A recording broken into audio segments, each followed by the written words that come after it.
Welcome to the Midwest Moguls Show, where we talk all things business, real estate, and entrepreneurship. Let's dive into today's episode and make business enjoyable again.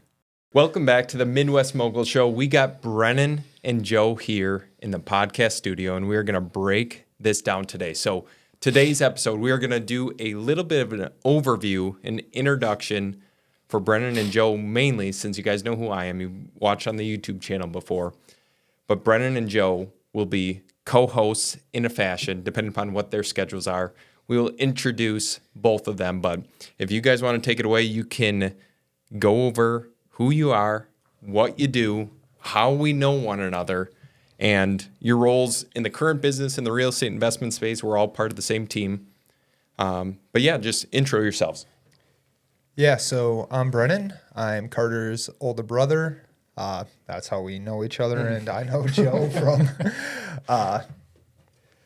working here and obviously being Carter's brother-in-law. That's how I know him. And I've been in this game for about a year and some change now with CB Home Solutions from my previous career. What'd you do previously? Just so everyone's aware. I was a police officer for approximately 5 years, and it was 5 years I wouldn't trade for anything, but decided time was right to get out of the job and kind of start a family and go from there. What I do for CB Home Solutions, I'm currently the project manager, so I basically do whatever Carter asks me to do and whatever our dad tells us to do too. So I kind of will do various things such as picking up materials, dropping them off, even labor too, with helping out our crews out there, and no job's too big. I mean, today I just spent time in Appleton taking pictures of a house and repairs that needed to be done. Yeah, so and repairs. Having to mow a lawn in the great city of Berlin. So a little bit of driving around the state today, which is not unusual for me. So, no, and there's always something to be done, and that's where, like, as you guys listen to us more and more, you'll get the insights as to what we're doing on a daily basis, a weekly basis, monthly basis. And of course, we'll try to release multiple episodes per week when it comes to the show, when it comes to the podcast. So of course, hit the like and subscribe button if you're enjoying the content so far. And stay tuned. Stay tuned on the journey, what we're dealing with in the business, out of the business. Today's episode is more of an overview just to get to know Joe and Brennan a little bit more. And we'll dive into their stories here in just a little bit. But Joe, if you want to introduce yourself to everyone who's listening, watching right now, then we can get to know you a little bit better as well. Yeah, so my name's Joe Vils. I'm Carter's brother-in-law. That's how I know him, and I obviously know Brennan through Carter as well. So right now I have been working with Carter and CB Home Solutions for about 4 years now. So it's been a little bit of time, basically doing the same thing that Carter's doing, where I'm locating deals, working with the marketing, talking with the homeowners, negotiating prices and everything like that. But basically, I am kind of the workhorse when it comes to going on appointments when Carter can't go to those, and just trying to lock up as many deals as possible.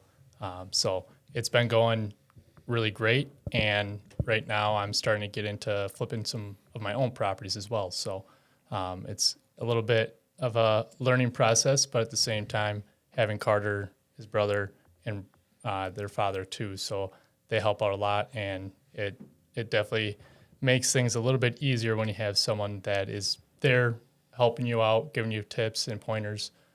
So it's been one heck of a process so far. And what, I guess this is a question for both of you, would like to hear your thoughts, opinions on it, but what made you want to join or get into the real estate space? Brendan, you can take it away, just with your thoughts, opinions on that. Dad offered me a lot of money, and I could have every weekend off if I chose to do that. No, but seriously, on a more serious note, my dad and brother came to me with the offer to join them with CB Home Solutions, and they said they wanted to offer me a job with them first before they tried to outsource it to someone else who might get the position. Just they wanted to keep me in the loop and stuff, and just at the time, like hindsight being 2020, I took the deal with them and haven't really looked back since then. No. And it seems to be working out decent. Like, I mean, for right now. Definitely. I mean, my dad's not here. Yeah, I know. Yeah, no shit. It works out really well. Yeah. When Dad's not here, everything seems to go smooth. And Yep. he leaves, for everyone who's watching and listening. So he leaves in pretty much January through, I don't know, April-ish usually, Yeah. time frame. So they go down to Florida for the better part of 3.5, 4 months. So then the three of us are in the office. That's why we're doing the podcast as well, because we're here all the time, and it works out well. And that's where like Brennan picks up a huge role, especially when my dad's gone. Even when my dad's here, of like when you're doing a bunch of flips or rental properties or any sort of deal, material always has to be delivered. Contractors always have to be checked on. And it's a process. And that's where a lot of people underestimate the actual time commitment that takes. And to have another person doing that other than Joe and myself, who has a pickup truck, like Joe, I need to get one sooner rather than later. Honestly, it's helping me out. Yeah, exactly. So it's like just having that in and of itself is a huge, huge part of the business that no one really understands in the grand scheme of things. But Joe, on your side, what made you, like, you can kind of give people the background of what you went to school for, what you did previously, because that's where most people don't know that. Yeah, so I went to UWO, so UW Oshkosh, and I went to school for basically mechanical engineering. I ended up getting that degree, but throughout schooling, I started working closer with Carter. I wanted just to make a little extra cash, so I was helping him out with writing blogs, doing some lead sourcing, things like that. And as I got closer and closer to graduation, I decided that I wanted to kind of do a 180 and go into the real estate with Carter and his father, just because that's exactly what I was kind of looking for. I wanted to be my own boss. I wanted to be able to create generational wealth, and real estate is that vehicle for me. And having a mentor like Carter definitely helps out a lot starting out at the gate. It makes things a lot easier. And with that all being said, like, real estate is just something that I grew to, basically fall in love with. And over the years, it's just becoming more and more noticeable that it is the business to be into and the business to be able to basically make your own hours, have a lot more freedom. Obviously, there's some sacrifices that come with it, but it's been a lot of fun. And just with everybody, with the crews that we have, it's a blast every single day. Well, and it's always something new. Like that's the one thing. Like, you're not necessarily, even though you might be working on the same job sites from day to day or doing similar tasks, you're always dealing with different homeowners. You're dealing with different contractors. You're dealing with different personalities. You're doing different things on the job site. So sometimes it can be a little monotonous, but for the most part, it's fairly decent, at least in my opinion. Yeah, when 100%. we're going on things, but now, like, kind of transitioning a little bit. So we have a overview of where you guys came from, what you currently do in the business. Now, Joe just recently purchased his second flip property. Brennan just recently purchased his first primary residence. Sure did. So what has that experience been like? Like, Brennan, specifically for you, because I know it's probably overwhelming to a certain extent. Yeah. But what was that like buying your first primary residence? And for everyone's sake, Brennan bought a property from us that we had found off market that we had done a remodel on. But from your experience, what was the home buying process like? Because that can be a shit show.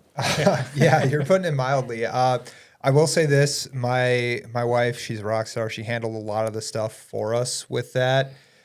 As far It's as a big pussy. I mean, yeah, sure. If you want to say that, Carter. But my wife, she helped out a lot with it, and she really kind of was an anchor for me in a lot of this, and just making sure that we were on track with the paperwork that we needed, and even our mortgage lender too. Big shout out to Aaron.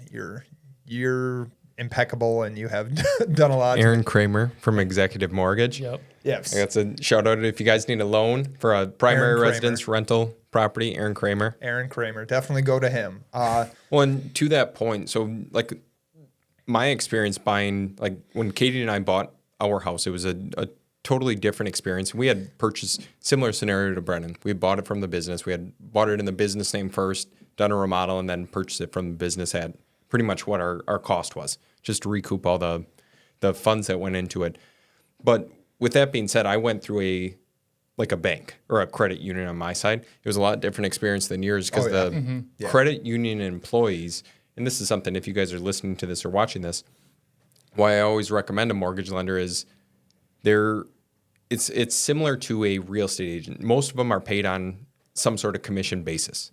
So when people work on a commission basis, generally speaking, they have a little bit more care when it comes to it. Their customer retention, customer relationships are a lot better versus a credit union employee or a bank employee who is salary basically, and then just like they start at 9 o'clock, they end at 5 o'clock, and that's it. Like you cannot reach them on weekends, on nights, on whatever the case is. So that's where mortgage lenders are phenomenal. They're going to shop and get you the best rate possible. And you might pay a little bit more in origination cost, but I think the customer service outweighs that 10 out of 10 times. So, well, even sorry to interrupt you, Carter, but even with us too, Aaron found the best mortgage rate, and he found one for a first-time home buyer to get me a. If this is too much information out there for people, but he got me a 6.125% interest rate, which is insane, especially in this economy too. Having an interest rate that's that low. Yeah, no, it's huge. And it's like that's where we kind of got spoiled back in 2020, 2021, when rates were 3.25% or 3% or whatever the case might be. But as of right now, like that's where they can advise you in certain ways, shapes, and forms. And when it comes to your first house, you don't know what you don't know. So having the proper team in place, real estate is very much a team sport. That's why there's 3 of us here right now. That's why there's more people behind the scenes. But you can try to do it by yourself. You will have some sort of success, but most likely what will happen is you'll end up burning out. It'll be a very short-term outlook on things. And that's where, like the last podcast, if you guys tuned in, it was more about sustainability versus anything. And that's where this podcast is how to make business enjoyable again. So we can't do that without Josh behind the scenes doing jack shit most of the time. But for everyone who's wondering who we're talking to, it's one of our subcontractors, Josh. He does a lot of hard work. Josh, are you going to get in? No, I'm here for a key. For what? A key to that house so I can put all my Brennan. Oh, on the microwave. You're welcome. But regardless, now you took me off my train of thought for a little bit. But on that note, then we can kind of transition into Joe's second flip property. So Joe, obviously you flipped a house, 2021. Yeah. Was that time frame? That was your first one. It's taken you 3 years to buy another one. What the fuck happened in that process is my question. Like that's, how do you go from buying one, making a decent amount of money, and then going to the next one and not? Yeah, I would definitely have to double check. It might have been 2022, to be honest. But I'll fact check you right now. While you're doing that, I'm going to just look this up. Please do. But honestly, it was, I don't really know. It was a super easy flip.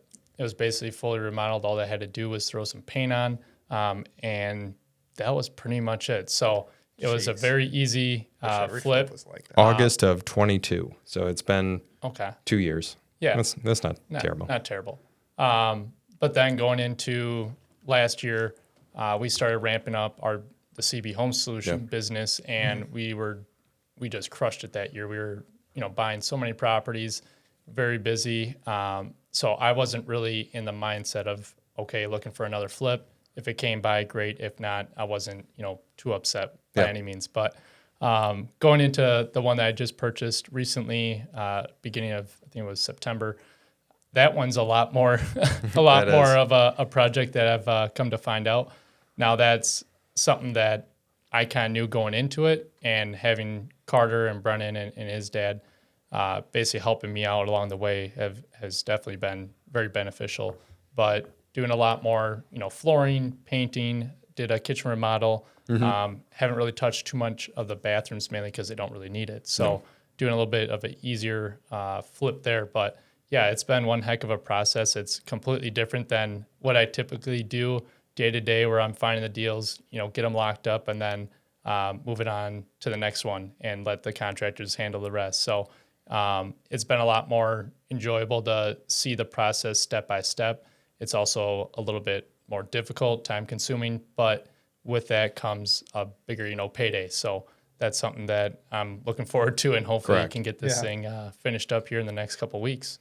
I know that's the exact thing, and that's where like so many people, especially with a flip property, the profits seem to be a little bit larger, Yeah, a lot larger 100%. in some cases. But what everyone else doesn't see is the management that goes into it, the hiring of the contractors, and for us, like with our sphere of contractors and people who help us out, we can make that a little bit easier, generally speaking. However, if you don't have that, finding and sourcing people, and we just have experience sourcing people, and Right. we know what our prices are, so it's not necessarily easy to get taken advantage of. But even like that job up in Wausau, we're sourcing contractors an hour and a half away, and that's a complete pain in the ass, and that's a huge project. That's way over $100,000 in remodel. Most So of the contractors, I mean, I haven't even met them. Yeah. I mean, have Yeah. you ever met them face to face besides I've the met- occasion that we're working up there? yeah, I have because Okay. but that's like again flipping from a distance, driving an hour and a half to meet a contractor, and then coming back. It's tough. It's Yeah. tough to justify that or want to No, I know. justify that, but And then with that being said, like that specific project, even Joe's project, is okay, depending upon the time frame that it actually takes. The way I always look at it is what's the return on investment per month that you're doing it. So if you make $20,000 over 4 months, well, that's about $5,000 a month. Could you Right. make $5,000 a month doing something else? Maybe, maybe not. I mean, It just there's depends on the jobs out there yeah, that you easily and there's could, opportunity but- cost. Yeah. So that's where, like with flips, maybe it's right for you to flip properties and do that yourself. Maybe it's not. Maybe you're better off wholesaling. I don't necessarily know. Teach their own on that side. It doesn't necessarily matter to me. But there's just a different perspective to be gained, and that's where, like with Joe specifically, learning that process. Even Brennan, you're learning the process of flipping a house. Like that's an invaluable skill that most people will Right. never even get the opportunity to Oh, yeah. learn about. I mean, I have people right now, they'll text me at all hours of the day asking like, hey, do you have a guy that I think Brennan's full of shit right now. yeah, okay. No, I'm joking. Anyway, he's for so rudely interrupted. Yeah. I have people that text me and call me and ask me like, who do you recommend and who do you want? Who should I go through? And it's just one of those things where it's like I got a ace in my backs up my sleeve, and Yeah. I can just tell them flat out It's who like- to go to and Use this person. Don't they're- use this person. who they're not going to get screwed over by. I Yeah. mean, not that I think businesses out there intentionally try to do that, but There's It definitely there's does definitely a lot of happen. businesses out So there it's doing that. well, I was telling these guys we had a morning meeting this morning because yesterday we were on a job site all day, but we're currently, and I'm going to leave it very vague, but we're currently buying a property, and I just drop a comment down below and let me know your thoughts on this.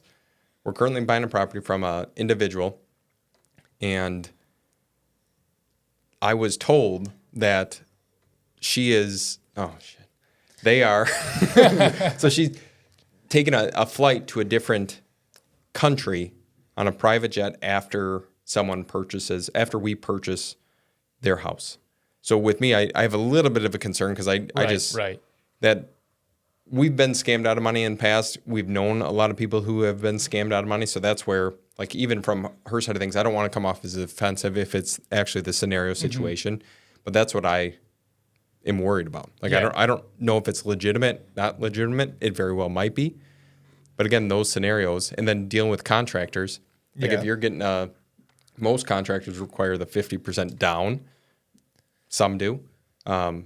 If you decide to pay them and then they don't show up on the job site, like what do you do? I mean, I flat out told guys before, yeah, I'm not paying you 50% right away. And I mean, it's Yeah, at the end of the day, it's like either you do the work or I find someone else to do it, correct. which I have no problem with, or I'll do the work myself if I really comes down to it. Yeah. So Especially with like new contractors, you don't want to go ahead throwing money out the window and assuming that they're going to be there on time and doing Yep. the right work and completing it.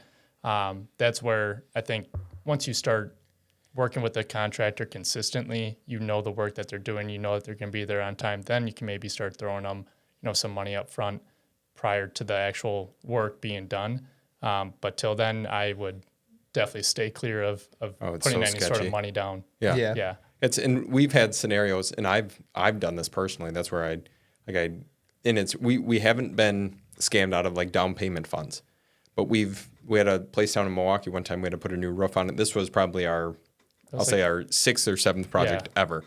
And like we were looking for a roof to be done, and they quoted like 13.5, I think is what it was. So they wanted like $6,500 down or $6,000 down, and they wouldn't start until that was in process, and we were in the process of selling the place. We ended up losing money on this entire situation. So we, like, long story short, I was hounding him day after day after day to make sure he was on the job site and sending people by to take photos, see what's going on with the job. And luckily, he ended up finishing the job.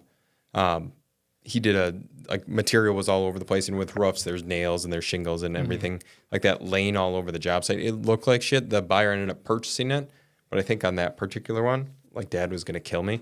But we ended up bringing like $7,000 to sell the place. Oh my gosh. So it was a very negative experience.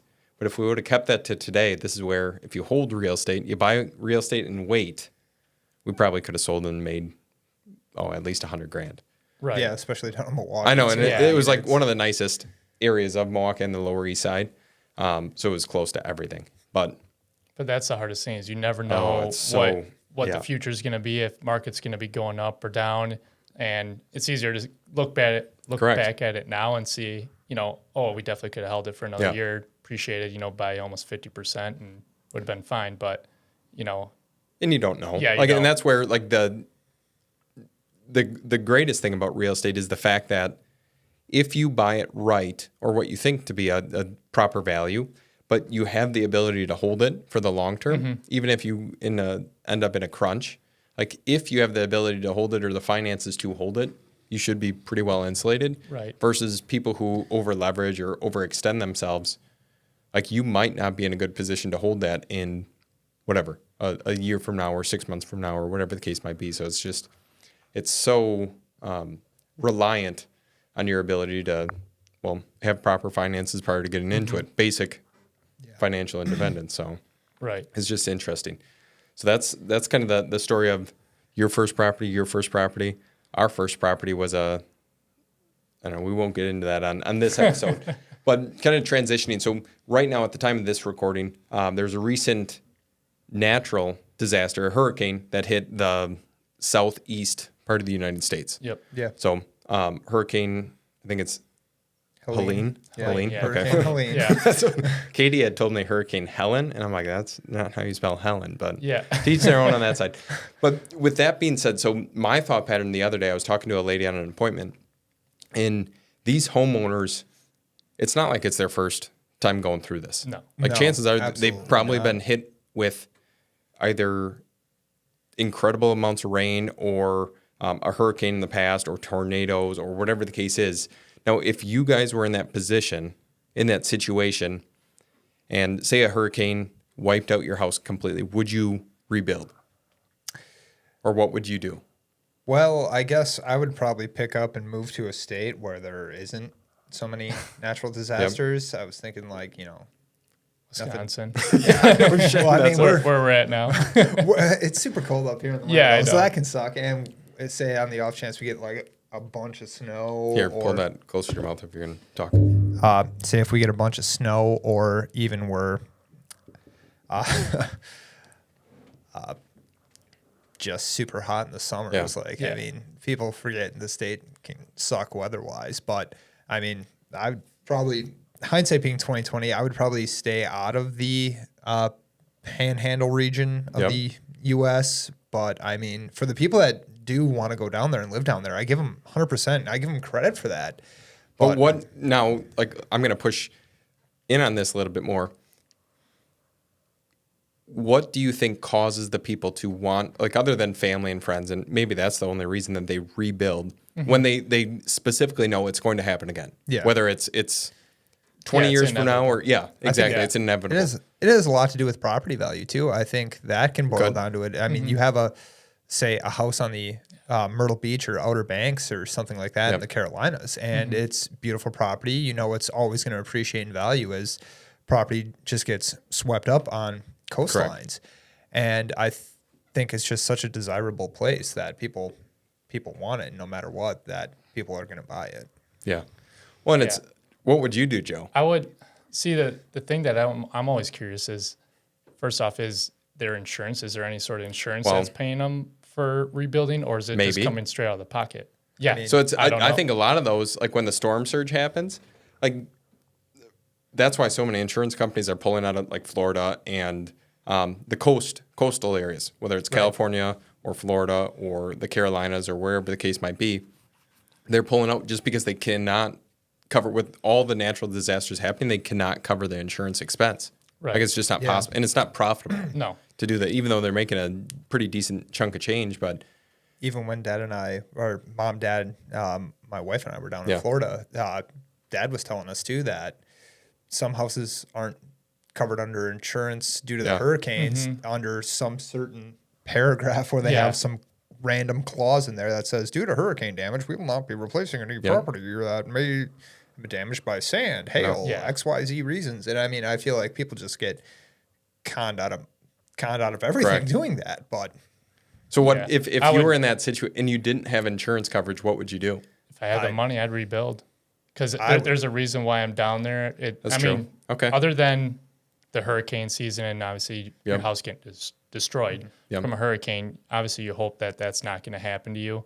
But you're there for a reason. You're going to want to probably stay there for the weather outside of hurricane season. So I would definitely probably be rebuilding. Yeah. Like personally, That's if valid. that's the reason why I'm down there. I don't know if I could. I don't know. If, I don't know if I I mean, want to go through the Yeah, I know. financial there's hardship probably again. a lot of people that do end up, moving to a Well, it's- different state. But So say this happens. So say like back when Fort Myers and all those surrounding areas got hit by the last hurricane and it wiped everything out. Yeah.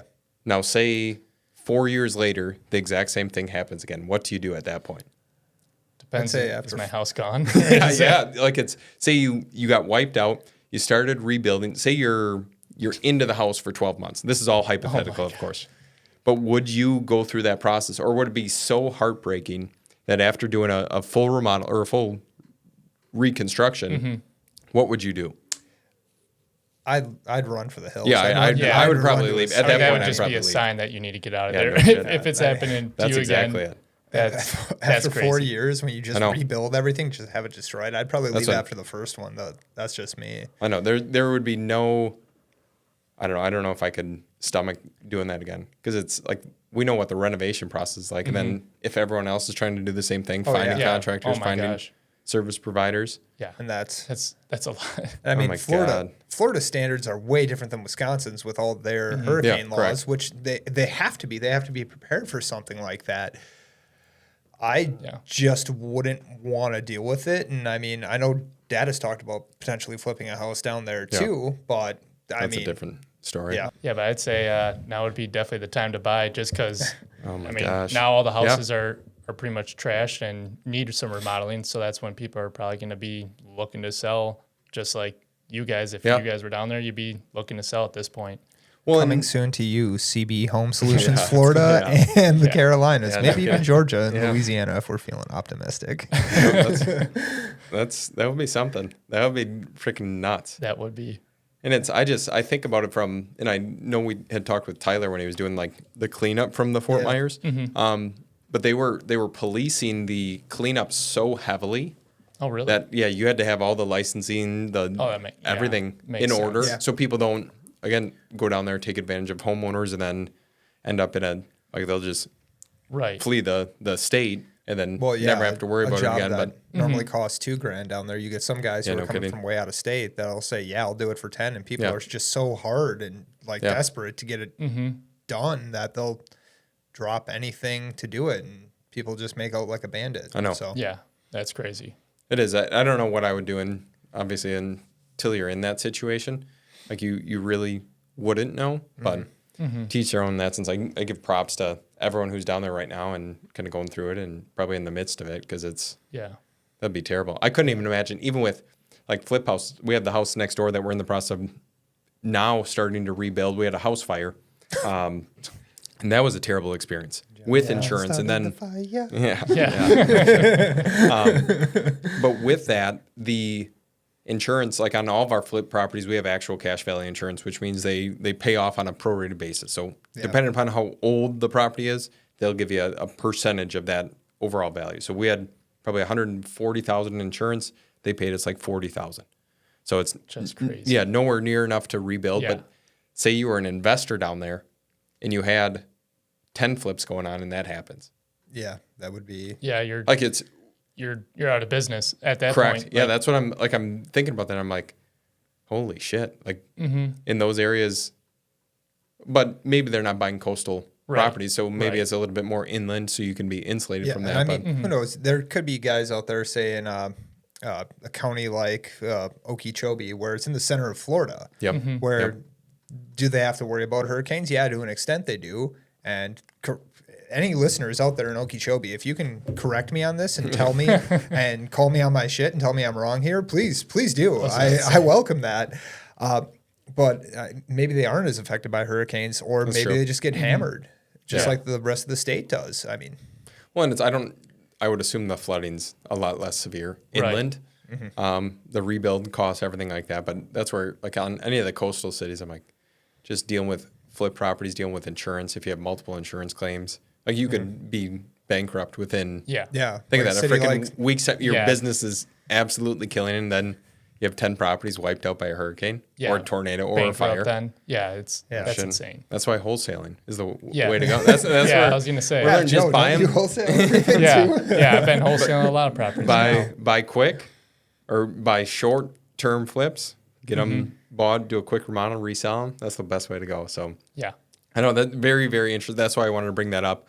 And then last topic I wanted to cover, and this is again just an opinion piece, and then we'll kind of wrap up the podcast there. But in 2024, at the time of this recording, average house price in the area is $233,000. So that's fairly reasonable as considered to the rest of the United States, and I'm talking our specific city. Yeah. So in the upcoming years, obviously I would assume home prices are going to rise. What do you think most people need to do in order to afford that? Because a lot of the time, like their income might not be increasing as drastically. So do you guys, like, as far as side gigs or anything like that, what do you think, or what do you guys plan on doing to be able to upgrade your house in years to come? Like, you both have skills that most people aren't even aware of, but this is just a opinion from the two of you. I'll give my opinion on it after the two of you go, or I can give it right now. All right. But Joe, take it away. I mean, I guess in my opinion, I would, first off, you just got to save a lot more. I mean, it comes down to that. You're going to need more money for a down payment as house prices keep on going up. Now, another thing that we just kind of touched on earlier was, looking for a mortgage broker that can help you out, find the right financing, Correct. find the right way to purchase that property, whether it's going to FHA loan, conventional, whatever that may be. So that's kind of where I guess I would give my 2 cents on that side. But it's tough. I'm not gonna lie, it's very hard. I mean, even coming from my perspective, it's not easy to save that chunk of change, especially with other prices of goods going up. It's insane. And like, that's very true. yeah. So, I mean, you really have to be strategic with your money. You have to know, have a plan for how you're going to save up the money. But some people have the luxury of being able to put, a decent amount of money away every single month. But other people, it takes longer than that. And that's where it's going to be hard for a lot of Americans just to be able to afford to buy a house. They're going to be renting for quite some time.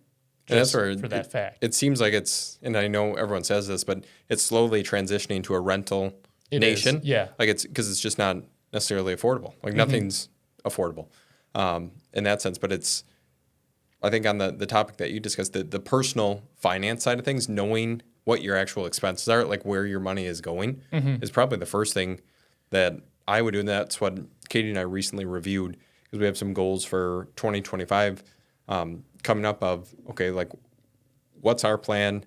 What's our current monthly spend? What are we bringing in per month? Where is all this money going?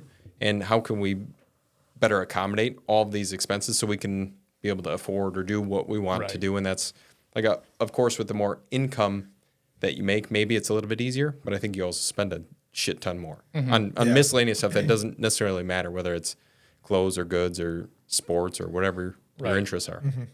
So I think that the personal finance perspective is definitely important. But Brendan, anything to add to that on your side of things? Yeah, I mean, Joe, you kind of hit the nail on the head there, man. I mean, for lack of a better word here, I mean, even if it's just $100 a month, just if you're able to stick it in your savings account, that's the one piece of advice I can give to people is try to do that. I know, like Carter said, times are tough. And I don't think they're. Well, what are you doing on a monthly basis? I'll explain what I'm doing. What are you doing on a monthly basis? How I kind of did it with Erica is I drew up a really rudimentary budget of just our monthly expenses and what it goes to. Like I have a vehicle payment and she doesn't. So that's great there. Boom. I took, added that to our account and just drew up a rudimentary budget in my Google Docs or notes even. And I gave us an allotted amount. Like I took our both combined incomes, added them together. This is what we spend a month. And I budgeted us for, put it under the topic of, dumb things, fun things, like going out to eat on a Friday night and grabbing some fish, good old Wisconsin fish fry. But, amen. Get the brandy old fashioned and spotted cow ready. There you Exactly. And it's just one of those things where it's like, oh, okay, I guess, well, we're not going to go out to eat and spend $50 on dinner this week. We'll just put it towards the budget. So it's just kind of those things where it's just little changes can almost go the farthest. Yeah. Well, and I think like for me, it was recognizing where the money was going. Yeah. And I'm like, holy crap. Like whether it's subscriptions or just stuff that you're doing or money that's just going out the door on miscellaneous things that you might enjoy, but not necessarily cutting back on that, but just realizing it. And then if that changes the thought pattern, which it ideally should, so then you can afford a house or investments or whatever. And that's where I've made the conscious decision on a monthly basis of, okay, setting money aside. Just like, hey, regardless of how the month goes, like I know this money needs to go in this account. And that's what I've personally been doing. Katie doesn't do that on our side. Excuse me. But that seems to be working as of right now. And then I just have it in a standard like index fund. And it's growing at a fairly decent percentage. So that's kind of cool. Yeah. Joe, anything to add to that? So right now with like the flip going on and everything like that, it's been a little bit harder to put money aside for savings. I still haven't had to dip into, my personal savings or anything like that. But basically kind of going off of like the profit first method, putting a chunk of change, paying myself first, and having an idea on what those expenses are going to be. Now, when it comes to flipping properties and stuff like that, that's where expenses are going to increase. When you're not working on anything, expenses are going to be decreasing at that point. So right now, it's just, like you guys had mentioned, I think the biggest thing is knowing where your money's going, tracking that, and then also seeing, okay, these are my needs, these are my wants, make sure that I have enough money for my needs. Every single month, you're putting money in there. And then also having some sort of idea on what you want the money to do. Do you want to go into investment, investing in stocks, wherever that may be? That's kind of where I'm starting to transition, putting some money into different investments, spread it out a little bit, but also knowing that real estate's kind of our way to generate investment money and everything like that. So that's where also keeping a decent chunk of change aside for that when the time does come. Yeah, and I think it's all extremely valid, and it just depends on what individuals are comfortable with, like, and what you have experience in. Because I would be the last person to advise on, like, putting money somewhere that, like, you're just not familiar. And for the longest time, actually up till this year, I had zero money in the stock market. I had zero money in anything outside of real estate because I wasn't familiar. I didn't know. And then I started familiarizing myself with it. I started watching YouTube videos, that sort of thing, and then slowly putting a little bit of money in there every now and again, every single month, and then watching it grow. And then you just, like, the more you pay attention to it, the more, obviously, it starts to grow because Yeah. you have a little bit more focus on it. But yeah, I guess we can wrap the podcast there. Yeah. That's Yeah. first episode with the crew in the books. So if you guys enjoyed the content, please hit the like and subscribe button down below. I appreciate you watching. As always, subscribe Midwest Mogul Show on any platform. Peace. We'll see you in the next one. See you later, guys. See ya.